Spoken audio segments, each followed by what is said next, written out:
अप्रैल के बाद हुकूमत का आवाम को वो बिजली का जोरदार झटका। बिजली 2 रुपये 75 पैसे फी यूनिट महंगी। नेपरा ने नोटिफिकेशन जारी कर दिया। कीमतों में इजाफे से सार्फिन पर 85 अरब 20 करोड़ रुपए का इजाफी बोझ पड़ेगा। इजाफी वसूलियां अप्रैल, मई और जून में की जाएंगी। इतलाक कराची समेत मुल्क भर के सार्फिन पर होगा।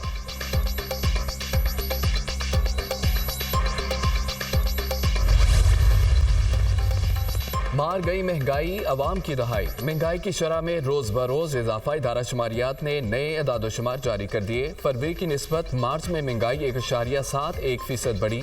शहरी इलाकों में 1.43%, दही इलाकों में महंगाई 2.13% का इजाफा हुआ। मार्च के दौरान महंगाई की शरह 20.68% रिकॉर्ड। जुलाई से मार्च महंगाई की औसत शरह 27.06% रही। इदारा शुमारियात। सेनेट की 30 खाली नशिस्तों पर इंतखाबात आज होंगे। 18 उम्मीदवार बिला मुकाबला मुंतखब हो चुके। बलोचिस्तान की 11, पंजाब की 7 जनरल नशिस्तों पर उम्मीदवार बिला मुकाबला मुंतखब हुए। बाकी 30 नशिस्तों पर मजमूई तौर पर 59 उम्मीदवार मद्दे मुकाबिल। सिंध की 12, खैबर पख्तूनख्वा की 11 नशिस्तों पर सेनेट इंतखाबात होंगे।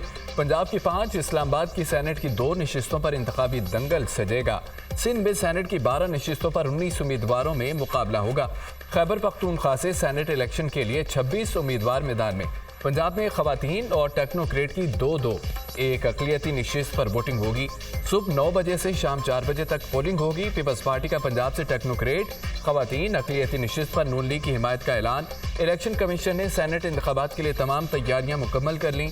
बैलेट पेपर्स की छपाई और इंतखाबी सामान की रिटर्निंग ऑफिसर तक तरसील का अमल मुकम्मल।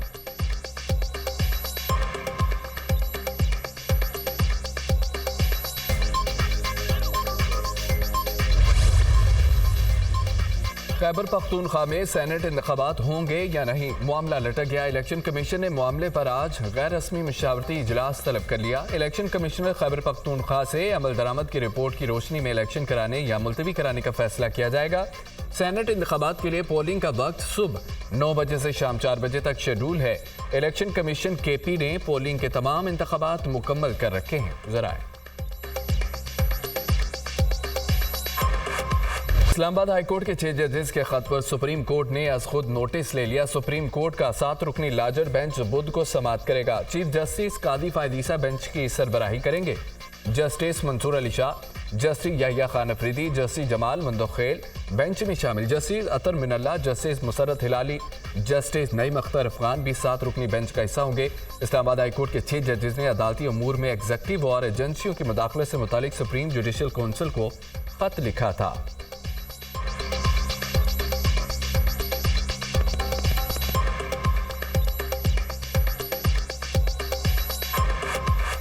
साबिक चीफ जस्टिस सुप्रीम कोर्ट तसद्दुक हुसैन जिलानी के इंक्वायरी कमीशन की सरबराही से माजरत। फैसले से मुतालिक वज़ीर आज़म शहबाज शरीफ को खत लिख दिया। ये कानून के मुनाफी है कि एक ऐसे मामले की इंक्वायरी करो जो सुप्रीम कोर्ट या सुप्रीम जुडिशल काउंसिल के दायरे इख्तियार में आता है।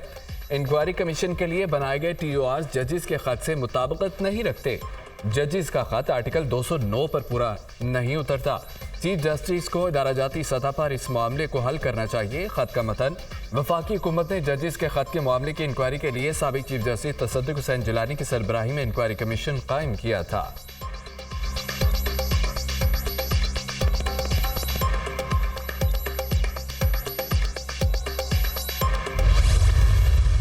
जिलानी साहब का जो इतला थी खत की सूरत में वो आ चुकी थी वजीर आजम हाउस में। जिसको मोटो वाले मामले से कोई 1 घंटा पहले कैबिनेट ने जब TORs फाइनल किए तो इनकी नॉमिनेशन पे आके उन्होंने कहा प्राइम मिनिस्टर ने मुझे कि बेहतर ये है कि आप दोबारा उनसे पूछ लें। तो मैंने फिर टेलीफोनिक रब्ता किया तो उन्होंने बखुशी कबूल किया। मैंने जिलानी साहब से दोबारा रब्ता किया, वो आमादा थे। जिलानी साहब का खत सुमोटो से 1 घंटा पहले वज़ीर आज़म हाउस को मिल गया था। चीफ जस्टिस ने फुल कोर्ट इजलास के बाद कहा ये 2-3 नाम है। सुमोटो नोटिस की वजह से सरप्राइज नहीं हुआ। उस वक्त माहौल में तनाव है। चीफ जस्टिस ने सुमोटो लेकर बेहतर किया। जिलानी साहब की अपनी सवाबदीद है। वकला तंजीमों ने भी जिलानी कमीशन का खैर मकदम किया था। वज़ीर आज़म को मुलाकात में कहा गया बेहतर है कमीशन कायम करें। मीटिंग ने TORs के खदोखाल भी बयान किए गए। वफाकी वज़ीर कानून आज़म नज़ीर तारड़ की निजी TV से गुफ्तगू।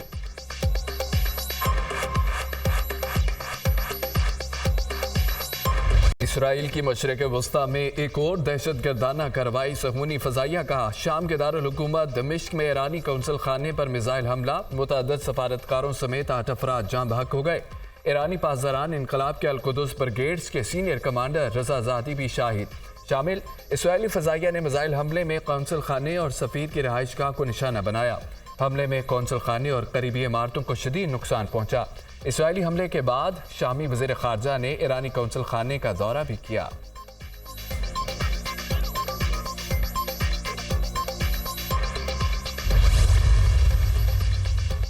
शामी सफारत खाने के काउंसलर सेक्शन पर हमला, ईरान का शदीद रद्द-ए-अमल। इसराइली वज़ीर आज़म नेतन्याहू दिमागी तवाज़ुन खो चुके। गजा में शिकस्त के बायस इसराइल बुखलाहट का शिकार है। इसराइली हमला गजा में सहूनी अज़ाइम की नाकामी का इजहार है। आलमी बरादरी मशरक़ वस्ता में संगीन हालात पर अपना मौक़िफ़ वाज़ेह करे। ईरानी वज़ीर ख़ारजा हुसैन अमीर पाकिस्तान के भी शाम में ईरानी सफारत खाने पर हमले की शदीद मज़म्मत। हमला शाम की खुद मुख्तारी की संगीन खिलाफ वर्जी है। बैनुल-अक़वामी क़वानीन और अक़वाम मुत्तहिदा के चार्टर की खिलाफ वर्जी की गई और गैर जिम्मेदाराना अमल से अदम इस्तेहकाम में इजाफा होगा। तर्जमान दफ्तर ख़ारजा।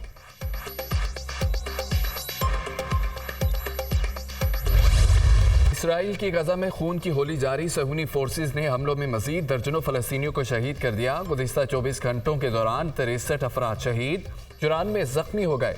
इसराइली हमलों में शोदा की तादाद 32,845 तक जा पहुंची। 75,392 अफराद जख्मी हो चुके।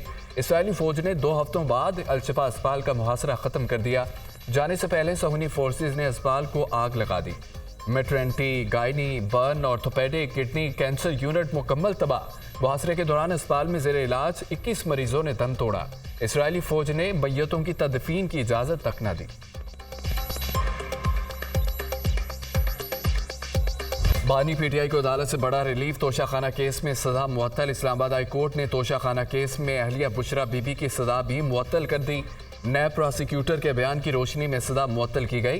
फैसले का जायजा लिया है। ये सजा मुअत्तली का केस है।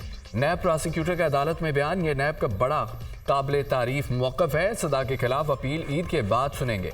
Chief justice Islamabad high court Aamir Farooq के रिमार्क्स, साइफर केस कुछ दिनों में मुकम्मल हो जाएगा। FIA के दलाइल शुरू होने हैं, हमें नहीं मालूम वो कितना वक्त लेते हैं। Chief justice high court.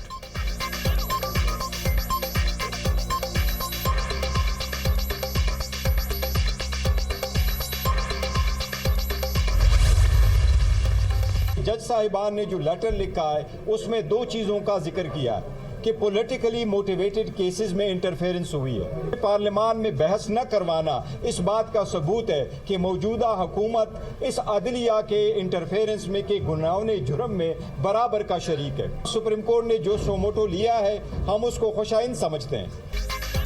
बानी पीटीआई के खिलाफ तोशाखाना केस में जजमेंट गैर कानूनी थी। चाहते हैं सजा और जजमेंट दोनों मुअत्तल हों। बानी पीटीआई और बुशरा बीबी मुचलके जमा कराने पर कल या परसों तक जेल से रिहा हो जाएंगे। साइफर और अलकादर ट्रस्ट केस का ट्रायल चल रहा है, उनमें अभी जमानत नहीं हुई। सुप्रीम कोर्ट का जजेस के खत पर सुमोटो लेना खुशाइंद है। इस्तदा है फुल कोर्ट बनाकर केस को सुना जाए। Chairman PTI barrister Gohar Khan की मीडिया से गुफ्तगू, तोशाखाना केस में बगैर सबूत के सजा दी गई, जेल में कार्रवाई, फेयर ट्रायल नहीं।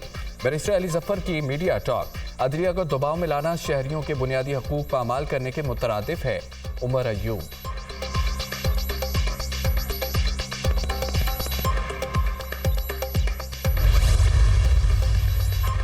इस्लामाबाद हाई कोर्ट का ईद पर बानी पीटीआई और अहलिया की मुलाकात कराने का हुक्म। बुशरा बीबी के बनीगाला सब जेल से अडियाला जेल मुंतकली और बानी पीटीआई से मुलाकात की दरख्वास्त पर समाअत। अदालत के हफ्ते में एक दिन बानी पीटीआई और बुशरा बीबी की मुलाकात कराने की हिदायत।